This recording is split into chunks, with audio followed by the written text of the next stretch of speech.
Quin Snyder stepped down as coach of the Utah Jazz. So Trader Danny and the group at Utah is going to have to find themselves a new head coach. We've talked a lot about what Utah could possibly do in their offseason because felt like they might have hit a limit on what the Mitchell-Gobert combo is capable of. We know that Danny Ainge is probably going to redo that roster. But head coaching-wise, I've always thought Quin Snyder was a good head coach.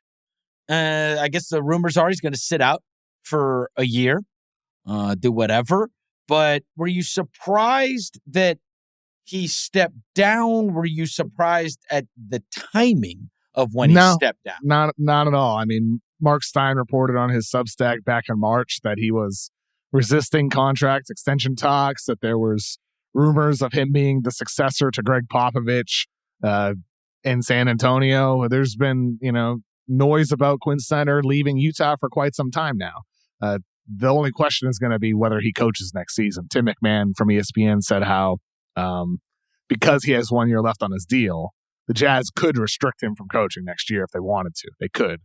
Doesn't mean they will. We'll see about that. But for Snyder, it seems like for quite a while now it's been heading in this direction. So not surprised. I was surprised in some ways by the Adrian Wojnarowski report that said Donovan Mitchell is unsettled, unnerved, and disappointed by the news.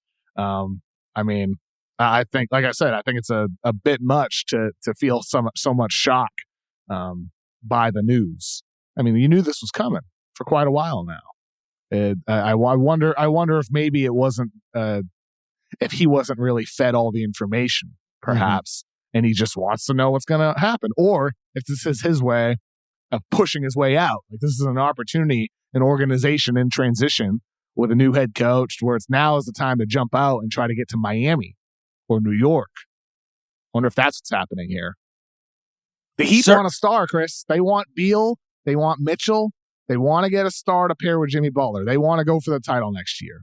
The Heat want a star. That's what everybody in the NBA has been talking about. The Heat want another star. Is it Donovan Mitchell, who trains in Miami? Could be. I wondered if there was some assurance that Quinn recently got that there's about to be a Popovich swan song, and that, you know what I mean? Like, without it being reported everywhere, that on the low, he knows, hey, Greg's not going to coach after next year. It's probably going to be his last year. Exactly what I was thinking. And we'd love to have you, right? Yep. And so, exactly. And that's where 1 year off.